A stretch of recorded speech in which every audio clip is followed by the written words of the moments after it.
That seat is for my real daughter. Get out." The room didn't just go quiet, it froze. 80 people, forks midair, conversations cut in half. And my father, who taught me how to build things that last, had just pushed me off a 6-inch platform like I didn't belong in his life anymore. I hit the floor hard enough to hear my dress tear. My mother's dress. No one moved. Not a single person stepped in. And behind him, the woman he called his real daughter slid into my seat like it had always been hers. They thought that was the end of the story. They didn't know it yet. But the man walking toward us had already uncovered everything. The lies, the missing money, and the reason my father hadn't heard from me in 3 years. But that moment didn't come out of nowhere. To understand how a father can erase his own daughter, you have to go back to the house we used to share before everything started changing. I grew up in a small house just outside Dayton, Ohio. Nothing fancy. 2 bedrooms, 1 bathroom, a kitchen that always smelled like coffee and whatever my mom had cooking on the stove. My dad, David, worked as a foreman at a manufacturing plant. 35 years, same place, same time clock. He left the house every morning at 5:30 a.m. Sharp, steel-toed boots by the door, lunch pail in hand. On Saturdays, he took me with him. I must have been 8, maybe 9, walking through half-finished job sites in boots that were 2 sizes too big, trying not to trip over extension cords and scrap wood. He'd point to a beam or a support column and say, "See that, Sarah? That's carrying more weight than you think. Things don't fall apart because of what you can see. They fall apart because of what you can't." At the time, I just nodded like I understood. Years later, when I became a structural engineer, I realized he wasn't just talking about buildings. My mom, Karen, was an ER nurse. Night shifts, mostly. She'd come home around 7, 0 inches the morning, still smelling faintly of antiseptic and lavender hand lotion, and somehow still have the energy to make me breakfast before I caught the school bus. She sang while she cooked. Always a little off-key, always the same songs. And our kitchen, small as it was, felt warmer than any place I've ever lived since. We had this oak dining table in the center of the room. My dad built it the year I was born. Solid, nothing fancy, just good wood and careful joints. 3 chairs, 1 for each of us. No one extra, no one missing, he used to say. That was our world. Simple, steady, held together by things you couldn't always see but always felt. Then my mom got sick. Pancreatic cancer. I was 11 when they told us. 14 months later, she was gone. I remember the silence more than anything. Not the kind you notice right away, the kind that settles in slowly, like dust. My dad didn't cry in front of me. Not once. He kept going to work, kept making dinner, kept sitting at that oak table every night, in the same chair, across from mine. My mom's chair stayed empty. I never asked him to leave it that way. He just did. For 3 years, it was just the 2 of us. The house felt heavier, but it was ours. We didn't talk about grief.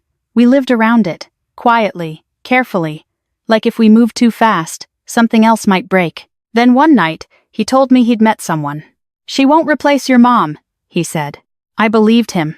Diane Ashford walked into our lives wearing a cream-colored wrap and a smile that never quite reached her eyes. She was polished, controlled, the kind of woman who knew exactly how she was being perceived at all times. She brought a bottle of wine to dinner that probably cost more than our monthly grocery bill. And she brought her daughter, Ashley. Ashley was 2 years younger than me. Talkative, eager, the kind of kid who filled silence without even trying. Within a week, she was calling my dad, Dad. And my dad, who hadn't cried at my mother's funeral, looked like he might when he heard it. That should have told me something. At first, Diane was careful. She asked about my classes, complimented the house, offered to teach me how to drive. Little things that looked like kindness if you didn't look too closely. They got married when I was 15. Small ceremony. I wore a black dress my mom had bought me for middle school graduation because it was the only formal thing I owned. Nobody said anything about it. 6 months later, things started to change. Not all at once. That's not how it works. The oak table disappeared first. Diane said it didn't match the new decor. Said something about updating the space. My dad agreed. Just like that. The table he built with his own hands, the one that held every dinner we'd ever had, was moved out to the garage and replaced with a marble-top set that looked like it belonged in a magazine. Cold. Perfect. Untouched. Then my chair was gone. The one with my initials carved into the back SR, scratched in with a pocket knife when I was 8. I came downstairs one morning and it just wasn't there. We needed a matching set, Diane said. Smoothing a linen napkin like that explained everything. Ashley moved in full-time around then. Got the guest room. New paint, new furniture, a vanity with lights around the mirror. My room stayed the same at first. But every time I came home from school, something else was different. My mom's pictures moved from the living room to the hallway. Then to a shelf. Then to a box. Her recipe cards disappeared. Her garden, the one she planted the spring before she got sick, was pulled up and replaced with decorative grass that didn't bloom. By the time I left for college at 18, the house still looked the same from the outside. But inside, it wasn't ours anymore. And the worst part? My dad didn't see it. Or maybe he did. He just didn't know how to stop it. And maybe that's the part that stayed with me the longest, not what changed, but what he chose not to see. Because being pushed out of a family doesn't usually happen in one moment. It happens in inches. Quiet adjustments. Small decisions that don't look like much on their own.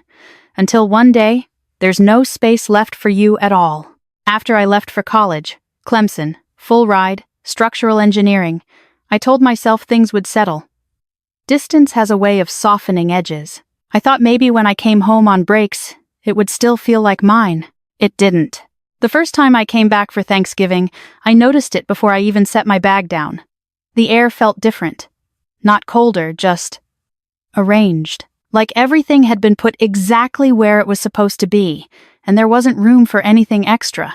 Or anyone. The marble table was set for 4. Matching chairs. Matching plates. Matching everything. Ashley sat to my dad's right, already in mid-conversation, laughing at something he said like they had their own rhythm now. Diane moved around the kitchen like she owned every inch of it because she did. I stood there for a second too long before anyone noticed me. "Oh, Sarah, you made it," she said, like I'd dropped in unannounced. My dad hugged me. Quick, polite. Not cold, but not the same either. There was a hesitation in it, like he wasn't sure where I fit anymore. I told myself I was imagining it, but then the little things kept adding up. My room became a flex space. That's what Diane called it. First it was for yoga, then for storage, then for Ashley's online classes because she needed a quiet place. My things were packed into 3 cardboard boxes and stacked in the garage, next to the oak table. I remember opening one of those boxes and finding my high school yearbooks under a stack of old kitchen towels. Like they didn't belong to me anymore. Like they were just objects. I didn't argue. That's the part I think about now. Not the changes, but my silence. Every time something shifted, Diane had a reason ready. Practical, reasonable, hard to argue with without sounding dramatic. We needed the space. It makes more sense this way. You're not here most of the time anyway. And my dad, he went along with it. Not because he was cruel. That would have been easier to understand. He just didn't have the energy to fight over things that didn't seem important to him. He dealt with problems that could be measured, fixed, reinforced. He didn't know what to do with the kind you couldn't see. So he let them happen. Ashley filled the space I left behind without even trying. She was there every day, every dinner, every conversation. She knew what my dad liked to watch on TV, what time he wanted his coffee, how he took his eggs. I used to know those things. And slowly, without anyone ever saying it out loud, she became the daughter in the house. Not instead of me, just more than me. When I graduated, my dad came, sat in the stands, clapped when they called my name. He even took a picture with me afterward, me in my cap and gown, him standing just a little too stiff, like he wasn't sure where to put his hands. Diane didn't come. She said she had a migraine. Ashley texted, "Congrats." That was it. I moved forward with my life. Got my license, started working, built things that had to meet code, had to hold weight, had to stand up to pressure without failing. And I kept telling myself my family was still there, just different. But every time I came back, something else had been rewritten. The house still stood. But the structure, the parts you don't see, the load-bearing connections, that's what had started to fail. And I didn't realize how far it had gone until the calls stopped being returned altogether. And that's when silence stopped feeling like distance and started feeling like something else entirely. It began the week before Christmas. I was on a job site in Tennessee, about 300 miles from home, managing a bridge inspection that had gone sideways. The contractor had cut corners on the expansion joints, nothing visible at first glance, but enough to compromise the entire structure over time. The kind of mistake that doesn't fail right away. Just slowly, quietly, until one day it does. I called my dad on December 23rd. Voicemail. Hey Dad, I'm stuck out here. I won't make it home for Christmas. I'm sorry. I'll come in January, okay? I love you. I remember standing there in a hard hat, wind cutting across the river below the bridge, waiting a second after I hung up like maybe the phone would ring right back. It didn't.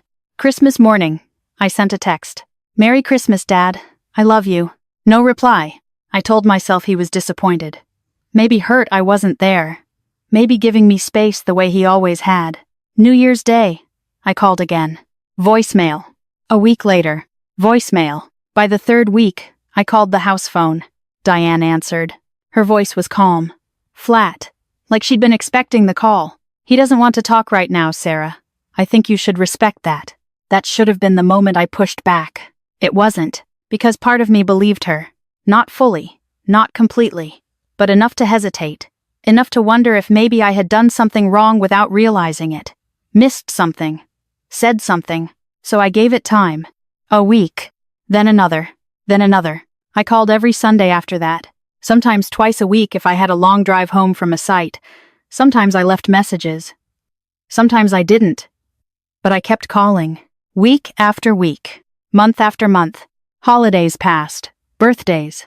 Random Tuesday afternoons when something reminded me of him and I just wanted to hear his voice. Nothing. At some point, it stopped feeling like I was calling my father and started feeling like I was leaving messages in an empty house. I texted, too. Short ones. Simple. Hope you're doing okay. Saw something today that reminded me of you. Call me when you can. No response. Not once. After about a year, I stopped expecting a reply. After 2, I started telling people we weren't really in touch anymore. After 3, I stopped explaining it at all. But I never stopped calling. 147 calls. 42 texts. I didn't know the exact numbers at the time, but I knew the rhythm of it. The way my thumb moved without thinking every Sunday morning. The way I'd stare at the screen for a second after it went to voicemail, like maybe this time it would be different. It never was. Twice, I drove back to the house without calling first. Both times, Diane met me at the door before I could knock. Arms crossed, smile polite, eyes not. He doesn't want to see you, Sarah. Please don't make this harder than it has to be. Harder for who? I never asked. I could have pushed past her. I could have raised my voice, demanded answers, made a scene in the front yard like something out of a movie. But that's not who I am. And if I'm being honest, part of it was pride. If my father didn't want me in his life, I wasn't going to beg my way back in. So I stepped back. Not because I didn't care, but because I cared too much to force something that wasn't being given freely. And that's how 3 years went by. Not in one clean break, but in a slow, steady silence that filled every space where something should have been. I thought he had chosen it. I thought he had chosen, not me. I didn't know yet that every call I made had been answered, just not by him. And I didn't know yet that silence had been engineered, until the night everything was finally said out loud. The invitation didn't come from my father. It came through a company email, one of those mass messages sent to employee family contacts. You are cordially invited to celebrate the retirement of David Purcell. 35 years of dedicated service. Willowbrook Country Club. Saturday. 6 p.m. Black tie optional. I stared at it longer than I should have. 3 years of silence. And suddenly, a seat at the table? It didn't make sense. Daniel found me in the kitchen, still standing there with my phone in my hand. You should go, he said. He hasn't spoken to me in 3 years. Exactly. He said it like it was obvious. Like the absence itself was the reason. I didn't argue. Not because I was convinced, but because some part of me needed to see it for myself. Needed to stand in the same room and know, one way or another, whether I still existed in my father's life. I chose my mother's dress. Navy blue. Simple. Boat neck. 3/4 sleeves. I had it taken in at the waist, but it still carried her shape. If I leaned close enough, I could still catch the faintest trace of her perfume in the fabric. I wore it for him, because she couldn't be there. Daniel drove. The country club sat at the end of a long private road, the kind lined with trimmed hedges and quiet expectations. Valet parking. Stone columns. Inside, chandeliers, white linen, polished wood floors that reflected the light like glass. Everything about it said this was a celebration. Everything about it felt like something else. The first thing I looked for was the seating chart. It was posted near the entrance, names printed in neat black type on a cream-colored board. I scanned it once. Then again, slower. Head table: David Purcell, Diane Purcell, Ashley Ashford, 3 senior executives. No Sarah. Not even a mistake. Not even tucked somewhere else at the front. I found my name near the bottom. Table 17, back corner, near the service doors. I stood there a second longer than I should have. I could have left right then. I should have. But I had spent 3 years wondering if my father still remembered me. I needed to hear it from him, even if the answer hurt. Diane met us just inside the main hall. "Oh, Sarah," she said, like I'd surprised her by existing. "I didn't think you'd actually come." The invitation said family. Her smile tightened for just a fraction of a second before settling back into place. Of course it did. She touched my elbow light, controlled and guided us through the room. Not toward the head table, not toward my father, toward the back. Our table wasn't really a table. It was an afterthought. 2 chairs, no name cards, no centerpiece, just a breadbasket and a place setting that felt temporary. Daniel pulled out my chair. I sat down. From there, I could see everything. My father sat at the head table, posture straight, suit tailored, a watch on his wrist. I didn't recognize something expensive, something new. Ashley sat beside him, leaning in close, her hand resting lightly on his arm like it belonged there. Like she belonged there? He looked happy. That was the part that caught me off guard. Not angry, not conflicted, not even distant. Just comfortable. He glanced across the room once. Our eyes met. I waited. For recognition, for hesitation, for anything. He looked away. Just like that. Back to the conversation. Back to Ashley. Back to the life that didn't include me. A hand touched my shoulder. "Aunt Carol, I'm glad you came," she whispered, leaning in close. "There are things you need to know." I turned toward her, but before I could ask anything, she added quietly, "They changed his papers." Then she was gone. The room dimmed slightly as the program began. Diane stepped up to the podium, perfectly composed, perfectly timed. "Good evening, everyone," she said, voice warm, practiced. "Tonight we celebrate an incredible man, husband, father, and leader." Applause filled the room. Behind her, a slideshow flickered to life. Photos from the factory floor. Company events. Awards. Handshakes. Then, the family photos. Diane and my father at a vineyard. Ashley and my father at a football game. The 3 of them on the front porch of the house I grew up in. Image after image after image. No me. No my mother. Not one. 35 years of his life edited down to something clean, curated, and incomplete. Like we had never existed. Diane smiled as the final image faded. "And I want to give special recognition to David's daughter Ashley, his pride and joy." Ashley stood, waved. Applause. I felt Daniel's hand tighten around mine under the table. A man approached us during the applause, gray hair, company polo, the kind of face that had seen my father every day for 20 years. "Aren't you Sarah?" he asked. I nodded. "Rick used to talk about you all the time. Showed us your graduation photo. Your engineering license. What happened?" I opened my mouth. Nothing came out. "I don't know," I said finally. "But I'm here to find out." The applause faded. Dinner service began. Conversations picked back up like nothing had happened. I set my napkin down. Stood up. Daniel looked at me. "Are you sure?" I didn't drive 4 hours to sit in the back of a room and pretend I wasn't there. I walked. Straight through the center of the ballroom. Past the tables. Past the conversations that slowed as I passed. Past the people who started watching without meaning to. The head table sat on a low platform maybe 6 inches high. Just enough to feel like a stage. Ashley saw me first. Her smile faltered. There was one empty chair. I stepped up beside it and rested my hand on the back. "Dad," my father looked up. His jaw tightened. "It's been 3 years," I said. "Can we talk?" Silence settled over the table. Diane leaned in and whispered something in his ear. I didn't hear the words. I didn't need to. I watched his face change. Harden. He stood up slowly. For a split second, I thought he was going to hug me. He placed his hands on my shoulders. And pushed. I fell backward off the platform. Hit the floor. Hard. The room went silent again, but this time, it stayed that way. "That seat is for my real daughter," he said, voice carrying across the entire room.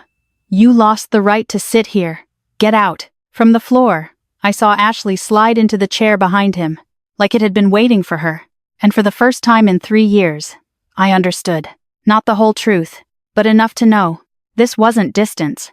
This was something that had been built, carefully, deliberately, and I had just walked straight into it. And for a second, I almost did exactly what he told me to do.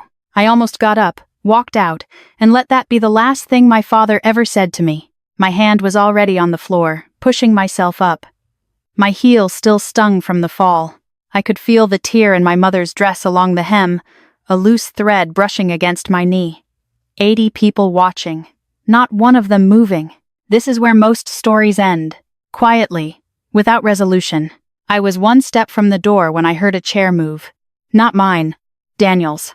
I turned. He didn't rush. That's what I remember most. No panic, no anger spilling over. He stood up from that small table in the back like he was about to walk into a meeting, not a room that had just watched his wife get pushed to the floor. He buttoned his suit jacket one smooth motion, adjusted his cuffs. I'd seen that before. Dozens of times. Right before he presented findings. Right before he laid something out so clean, so precise, there was no way around it. It wasn't a reaction. It was a decision. Diane noticed him first. "Daniel," she called out, voice bright again, controlled. "I think it's best if you take Sarah home. She's had a long night." He didn't even look at her. He walked straight toward me. Steady. Measured. Every step deliberate enough that the room seemed to quiet around him without anyone saying a word. Conversations thinned. Forks paused halfway to plates. People turned. He reached me and held out his hand. I took it. He pulled me to my feet, his grip firm but careful, like he was assessing damage without making a show of it. His eyes flicked to the tear in my dress just for a second, and something shifted in his expression. Not anger. Something colder. More controlled. Then he turned. Not toward the door. Toward the head table. "Mr. Purcell," he said. His voice wasn't loud. It didn't need to be. It carried the same way my father's had earlier, clear, direct, impossible to ignore. "I'm Daniel," he continued. "Your daughter's husband. The daughter you just pushed to the floor." A few people in the room shifted in their seats. My father's expression tightened. "I don't have anything to say to you. Take her and leave." "I understand," Daniel said evenly. "And we will. But before we do, I have one question." Diane stepped forward immediately, heels sharp against the hardwood. "This is not the time or place." Daniel didn't look at her. "This is exactly the time and place." He kept his eyes on my father. "When was the last time you personally checked your phone?" The question landed strangely. Not loud, not dramatic, but wrong enough that it cut through the room. My father blinked. "What? When was the last time you checked your messages yourself?" Daniel asked again, just as calm. Diane's voice sharpened. "Daniel, you're being inappropriate." He didn't raise his voice, didn't interrupt her. He just kept going. "It's a simple question, sir." I stood there beside him, still trying to catch my breath, still feeling the weight of what had just happened, and for the first time that night, something shifted inside me. Not hope, not yet, but recognition. Daniel hadn't stood up to defend me. Not in the way people expect with shouting or anger or demands. He stood up to expose something. And whatever it was, he had already seen it coming. I realized then that he hadn't been quiet all night because he didn't know what to do. He'd been quiet because he was waiting. Waiting for the exact moment when the truth would matter more than the performance. And as I looked around that room at the faces that had watched me fall, at the silence that had followed, I understood something else too. This wasn't over. Not even close. This was where it actually began. And it began with a question that didn't sound like an accusation but carried the weight of one. "When was the last time you personally checked your messages?" My father frowned, like the question didn't belong in that room, like it had nothing to do with what had just happened. "I don't see what that has to do with anything," he said. Daniel nodded once, like he expected that answer. "Fair enough," he said calmly. "Then let me ask you something else. When was the last time you reviewed your retirement paperwork?" That got his attention. Not emotionally, not yet, but structurally. You could see it in his posture, the shift. My father understood systems, contracts, things that had to be signed, verified, accounted for. He'd spent 35 years working inside processes that didn't tolerate mistakes. "My paperwork is handled," he said. "Diane takes care of that." "I know she does," Daniel replied, and for the first time, he looked at her. Not aggressively, just directly. "You can stop now." Diane let out a small, controlled laugh. "I'm sorry, stop what?" Daniel reached into his jacket. Everything in that room seemed to slow down.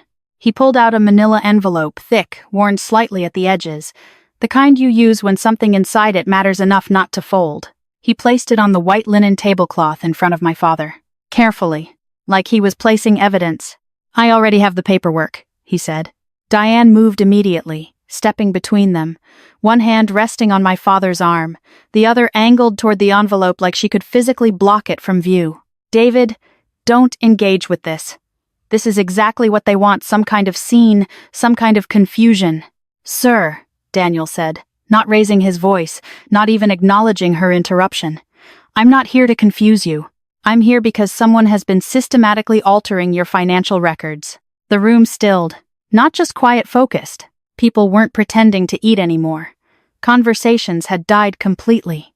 Even the waitstaff had paused at the edges of the room, trays held mid-air. My father looked down at the envelope, then back at Daniel. "What are you talking about?" Daniel opened it. Inside were documents, 2 sets, placed side by side on the table. Identical formats, identical headings, different names. 8 months ago, Daniel said, a change of beneficiary form was submitted for your 401k and your pension. My father's brow furrowed. "I didn't submit any." "I know," Daniel said. He slid the first document slightly forward. "This is your original designation. Dated 12 years ago. 50% to Sarah. 50% to the estate of your late wife, Karen." My father glanced at it, nodded faintly. "That's correct." Daniel then tapped the second document. "This is the updated form, dated 8 months ago." My father picked it up. I watched his face as he read. Slowly, like something wasn't lining up. "Beneficiary, Ashley Ashford," Daniel continued. 100%. A pause. "Small, but heavy." "That's not right," my father said. "I never signed." "Look at the signature," Daniel said gently. My father did. He held the page closer. Then farther away. Turned it slightly, like changing the angle might change what he was seeing. "This isn't mine," he said. It wasn't loud, but it cut through the room sharper than anything that had been said all night. "The R is wrong," he added, almost to himself. "I always loop the R. This is straight." Diane stepped in again, faster this time. "That doesn't mean anything. Signatures vary, people change how they write."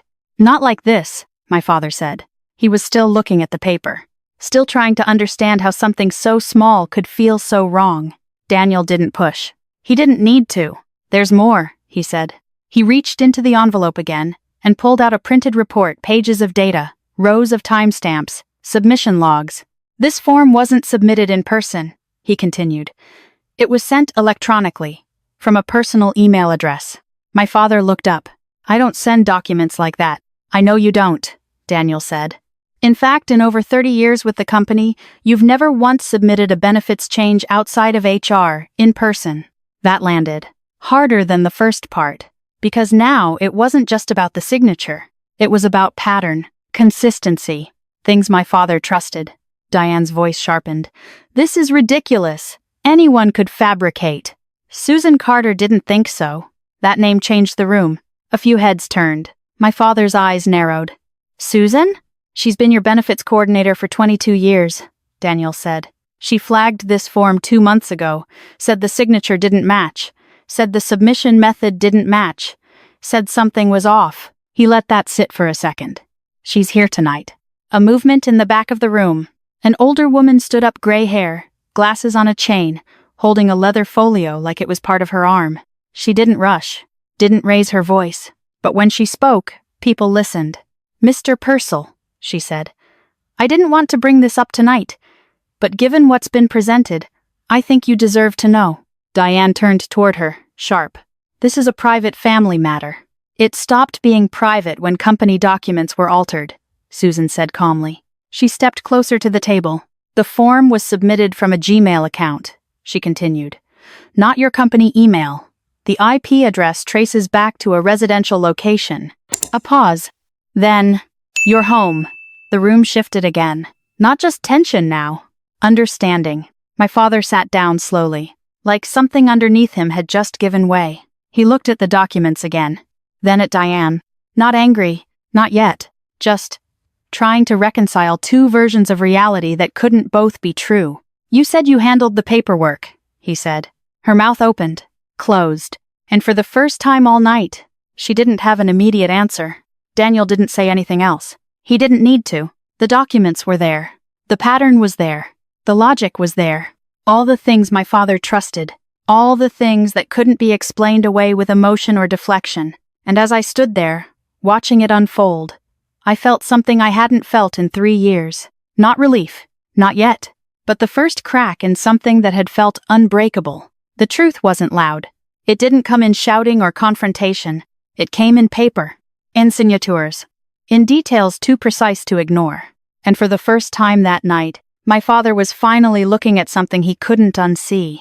And just when it felt like the truth had already landed, Daniel reached back into that envelope one more time.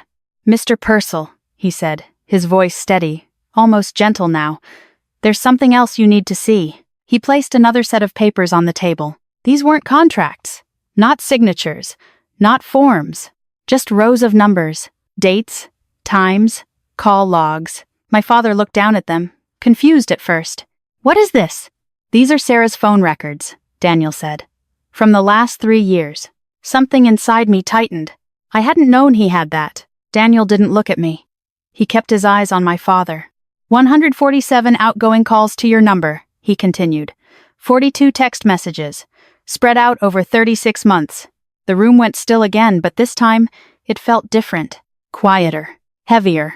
My father's hand hovered over the pages before finally touching them. His finger traced down the list, line after line, date after date.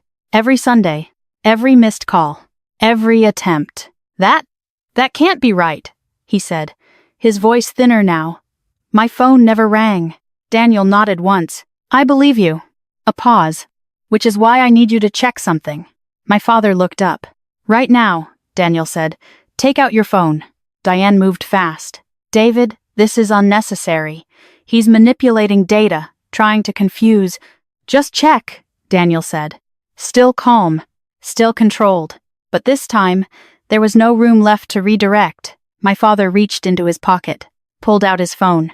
I watched his hands I had seen build things, fix things, steady things now, hesitating over something as simple as a screen. Go to your settings, Daniel said. Then blocked contacts. My father frowned slightly, tapping through menus with the kind of unfamiliarity that comes from not needing to know more than the basics. A few seconds passed. Then, he stopped. His thumb froze on the screen. The color drained from his face in a way I had never seen before. There was only one number on that list. Mine, the area code, the last 4 digits, all of it unmistakable. He looked up slowly. Not at Daniel. At Diane. You blocked her? His voice barely carried, but it didn't need to. Every person in that room heard it. Diane didn't answer right away. For the first time all night, she didn't have something ready. My father looked back down at the phone. Then, at the printed pages in his hand. Then back at her. She called me. Every week? He asked. No one answered, because the answer was already there. In black and white, 147 times. She texted me, he continued, his voice breaking slightly. And you told me she didn't care? The silence that followed wasn't passive anymore. It was judgment. It was understanding. It was the sound of 80 people realizing they had just watched a lie unravel. Diane's composure cracked not all at once, but enough. I was protecting this family, she said, her voice sharper now. She was trying to control you, trying to pull you backward. She was my daughter. That stopped everything. Not loud, not angry, but final. My father stood there, staring at the phone like it had betrayed him, or maybe like it had finally told him the truth. I sat in that house, he said slowly, thinking she walked away. His grip tightened around the papers. I thought she chose not to call. I felt something in my chest shift, something I hadn't let myself feel in a long time. Not anger.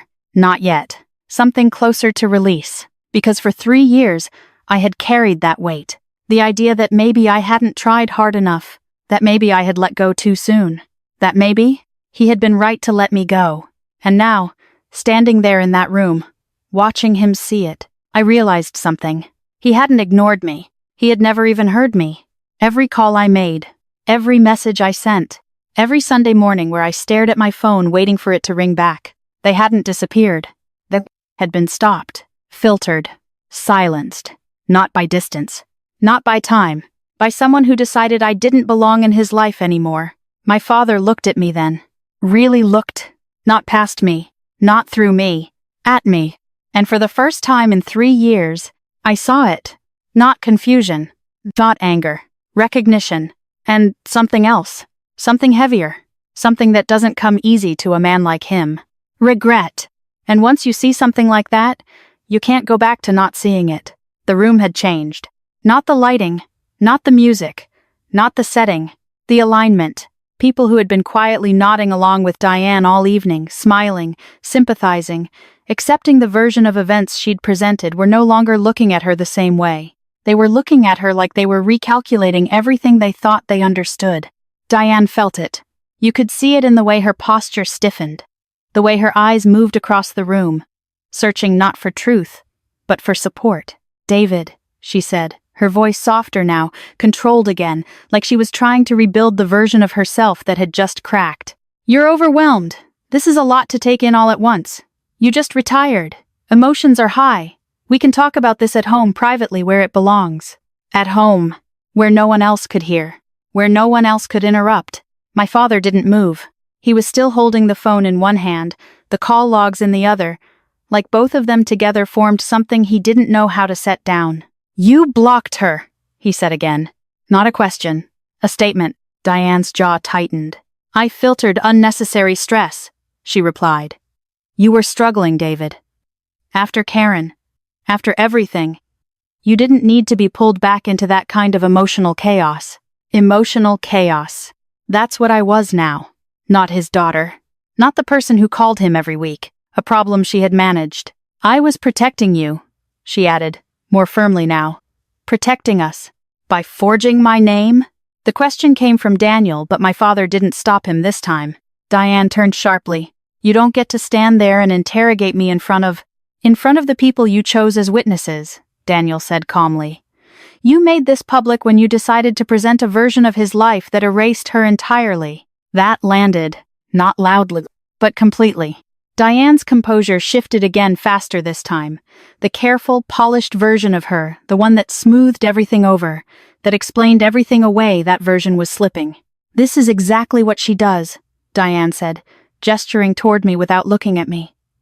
"She shows up after years of absence and creates conflict. She always has. Always. Like I'd been the problem from the beginning." A few people in the room shifted uncomfortably, but no one nodded. No one agreed. Because the numbers were still on the table. 147 calls. 42 texts. Patterns don't lie. My father took a slow step back, not away from me, away from her. "I thought she stopped calling," he said quietly. Diane exhaled sharply, frustration creeping in now. "Because that's what it looked like. Because that's what mattered. The outcome, David. The stability. The life we built." "The life you built," he corrected. That was new. Subtle, but undeniable. Her eyes flashed. "For us," she insisted. "For this family." "This family?" he repeated. He looked around the room, then really looked. At the colleagues who had just watched everything unfold. At the head table where Ashley was still sitting, frozen, her hand no longer resting on his arm. At the empty space beside him, the space I had tried to step into. "You erased my daughter," he said. Diane's voice rose, just slightly. "I replaced instability with consistency. That was the moment. Not loud, not dramatic, but final, because in that sentence, simple as it was, she stopped pretending. She didn't deny it. She justified it. And everyone in that room heard the difference. Ashley stood up abruptly, her chair scraping against the platform. "Mom," she said, her voice thinner than I'd ever heard it. Diane didn't look at her. She was still focused on my father. "I did what needed to be done," she said, "because no one else was going to do it. You were drowning, David. You couldn't see it, but I could, and I made sure you had something solid. Something solid. My father let out a short, hollow breath. Solid doesn't mean honest, he said. Silence. Not the kind from earlier, the kind that waits for direction. This was different. This was conclusion. Diane looked around one more time. For support, for agreement, for someone to step in and validate what she had done. No one moved. Bob, the same man who had asked me what happened earlier, shook his head slightly from across the room. Susan stood with her arms folded, expression steady, unmoved. Even Ashley didn't speak. Diane saw it, all of it, and for the first time since she walked into my life 16 years ago, she was alone. Her shoulders straightened, her chin lifted. Not in confidence, in defiance. If you're going to believe this, she said, her voice quieter now but sharper, if you're going to let her come back and dismantle everything we built, then that's your choice. My father didn't respond right away. He looked at her, really looked, and whatever version of her he had held onto the one she had carefully constructed over years, the one that made everything easier to accept. It wasn't there anymore. You already dismantled it, he said. That was it. No raised voice, no anger, just truth, and it hit harder than anything else that had been said all night.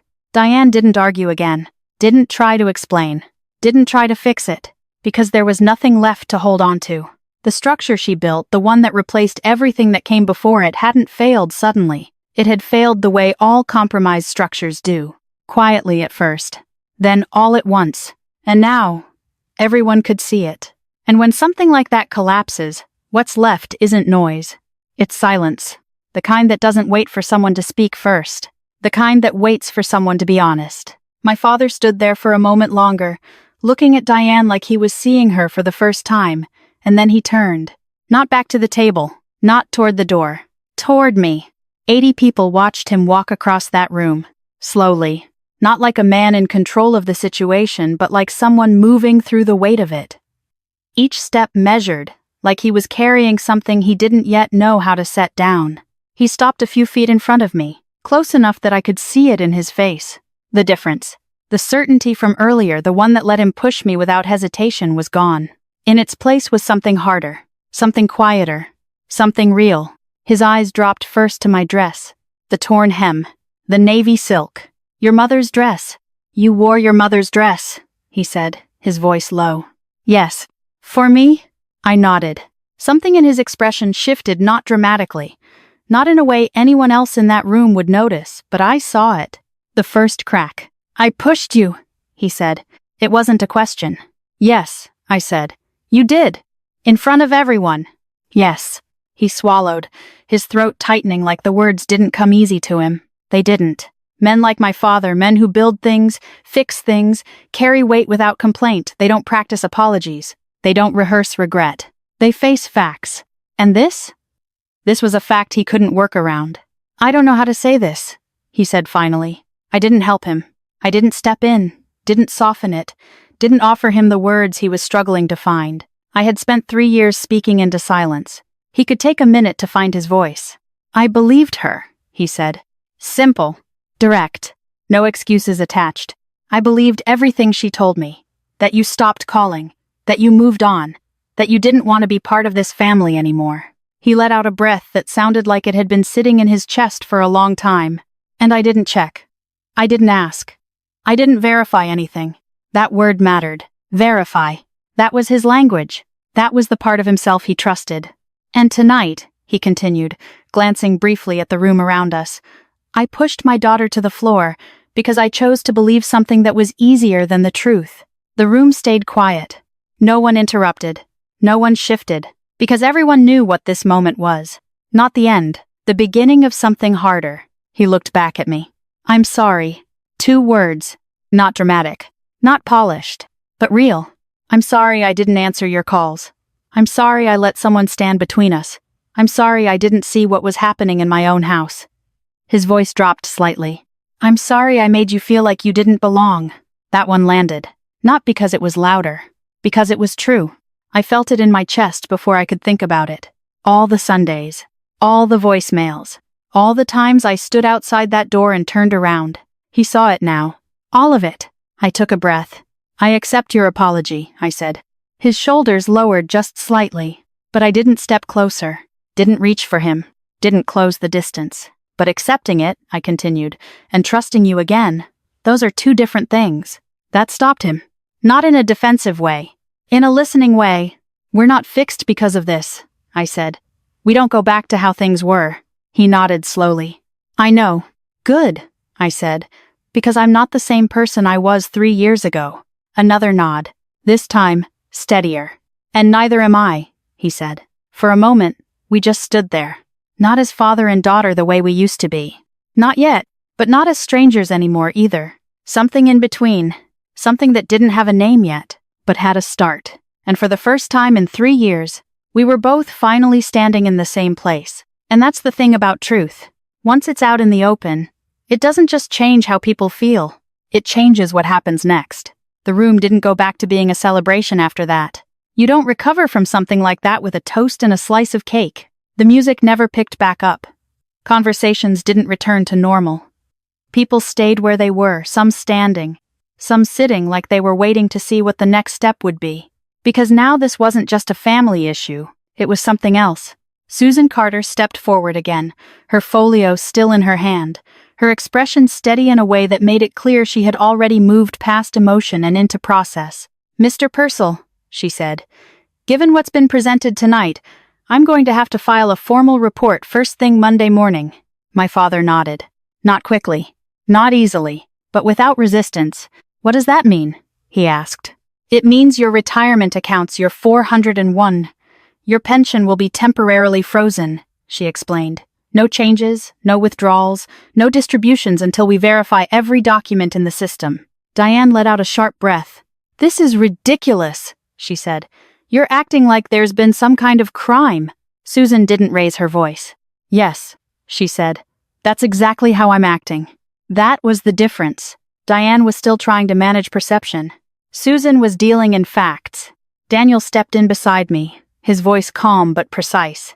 Based on the current valuation, your retirement accounts are worth roughly $420,000, he said, looking at my father. If those beneficiary changes had gone through without review, that entire amount would have been redirected.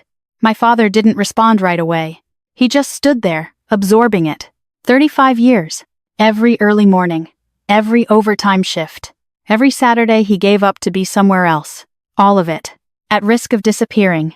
Redirected to Ashley? He asked. Daniel nodded. According to the submitted form, yes. The room shifted again. Not with shock this time. With understanding. Because now it wasn't just about family. It was about intent. Diane crossed her arms. You're twisting this, she said. Nothing was finalized. Nothing was taken. Because it was caught, Daniel replied. That landed differently. Not as an argument. As a boundary. Susan closed her folio. The email used to submit the form is already flagged, she added. The IP address traces back to the residence, and there's a record of a previous attempt to modify your life insurance beneficiaries 2 years ago. My father looked at her. 2 years? She nodded. I rejected that one, she said. The documentation didn't meet the requirements. But this, she gestured lightly toward the table, toward the forms, the call logs, everything that had surfaced. This is part of a pattern. Pattern. That word again. The same word my father used when he taught me how to read stress points in a structure. Not one crack. A series of them. All leading somewhere. Diane didn't respond this time. Not because she didn't want to. Because there wasn't anything left that would hold. My father exhaled slowly, like he was finally letting the full weight settle. So what happens now? He asked. Susan met his eyes. HR will open a formal investigation. Legal will review the documents. If fraud is confirmed, it could be referred to local authorities. The word hung there. Fraud. Not misunderstanding. Not miscommunication. Something official. Something with consequences. Diane looked at him then, not at the room, not at the documents. At him. David, she said, quieter now. You're really going to let this go that far? He didn't answer immediately. He looked down at the table. At the papers. At the phone still in his hand. At the evidence of everything he had missed. Then he looked back up. Yes, he said. Not angry. Not loud. Just decided. Because it's already gone that far. That was the moment it shifted completely. From damage control. to accountability. Around the room, people began to move again, but not the way they had before. Some gathered their things. Others stepped forward quietly, offering a hand on my father's shoulder. A nod, a few words too low to hear. Not celebration, recognition that something real had just happened. Something that couldn't be undone, but could be addressed.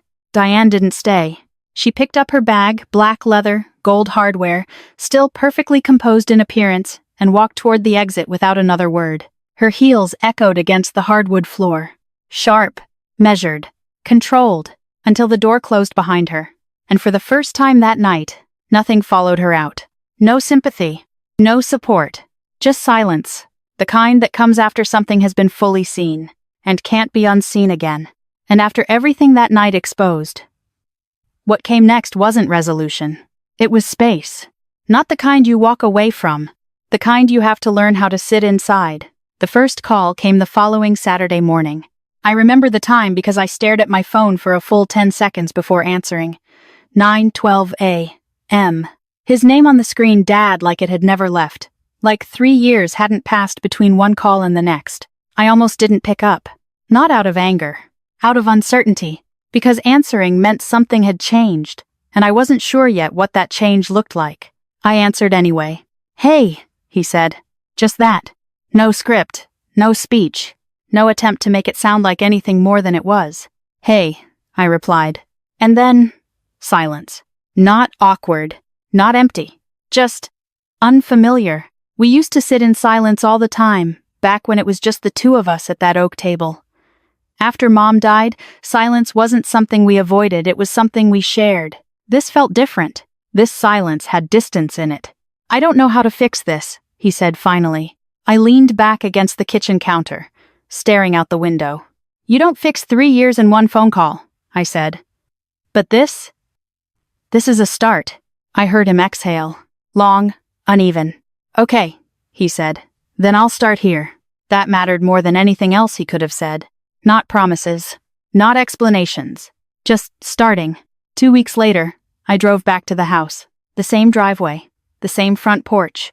Same mailbox with the number slightly faded from years of sun and rain. Daniel stayed in the car. "Take your time," he said. I nodded and walked up to the door. It wasn't locked. That caught me off guard. For 3 years, that door had been a boundary. Now it just opened. The house smelled different. Not like Diane's candles or polished surfaces. Simpler. Familiar. I stepped inside slowly. Like I was entering a place I remembered but didn't fully trust yet. And then I saw it. The oak table. Back in the center of the kitchen. Not perfect, there were scratches. A few darker patches where the finish had been redone but solid. Real. Exactly where it used to be. My hand moved across the surface without thinking. The grain felt the same. The edges still slightly worn where years of use had rounded them out. "Found it in the garage," my dad said from behind me. I turned. He was standing in the doorway, holding 2 mugs of coffee. I sanded it down. "Took me a couple days." I nodded. "It looks good." "It's not perfect," he said. "It doesn't have to be." That was the truth of it. Nothing about this was going to be perfect. He set the mugs down on the table. The same table where we used to sit across from each other. 3 chairs had become 4 now. 1 for him, 1 for me, 1 for Daniel, and 1 for Carol because she'd earned her place in a way that didn't need to be explained. "Your chair's still a little loose," he said, nodding toward it. I pulled it out, sat down. It wobbled slightly when I shifted my weight. "I noticed," I said. "I can fix it," he added quickly. I shook my head. "Leave it." He looked at me. Some things don't need to be fixed right away. That seemed to settle something in him. He sat across from me. Same position as always. But not the same moment. We didn't talk about everything that day. Not the fraud. Not the 3 years. Not the night at the party. We talked about small things. Work. A bridge project I was consulting on. A new set of tools he'd bought but hadn't used yet. Normal things. Because sometimes normal is what you build with first. I glanced at his phone sitting on the table. Unlocked. Screen on. Settings open. Blocked contacts. Empty. He followed my gaze. "I figured out how to check it," he said. I nodded. "Good." That was enough. We sat there for a while after that, drinking coffee, not filling every silence, not trying to rush past what had happened, just being in the same room again. And for the first time in a long time, it didn't feel like something was missing. It felt like something had started to come back. Not all at once, not completely, but enough to hold weight again. And that's how it is now. Not perfect, but standing. I've learned something through all of this, something I didn't understand when I was younger. Something my father tried to teach me on those job sites when I was 8 years old, pointing at beams and load points I couldn't yet see. Structures don't fail all at once. They fail quietly, over time, when small things go ignored. And people aren't that different. For a long time, I thought strength meant holding your ground, keeping your dignity, refusing to chase someone who had already let you go. I told myself I was doing the right thing by stepping back, by not forcing my way into a place I wasn't being invited. But silence doesn't always protect you. Sometimes it protects the person rewriting the story. If I could go back, I don't know that I would change everything, but I would ask more questions sooner.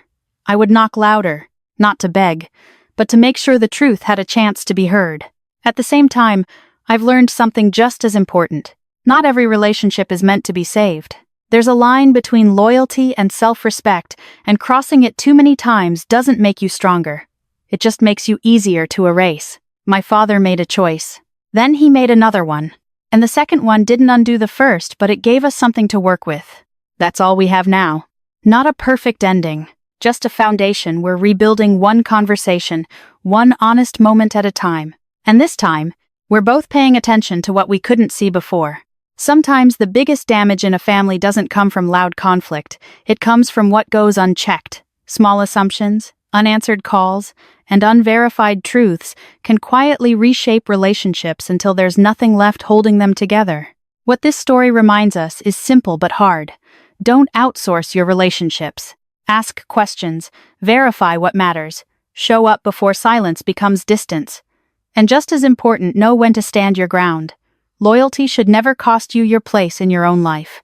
Because in the end, what holds people together isn't perfection. It's attention, honesty, and the willingness to face the truth before it's too late.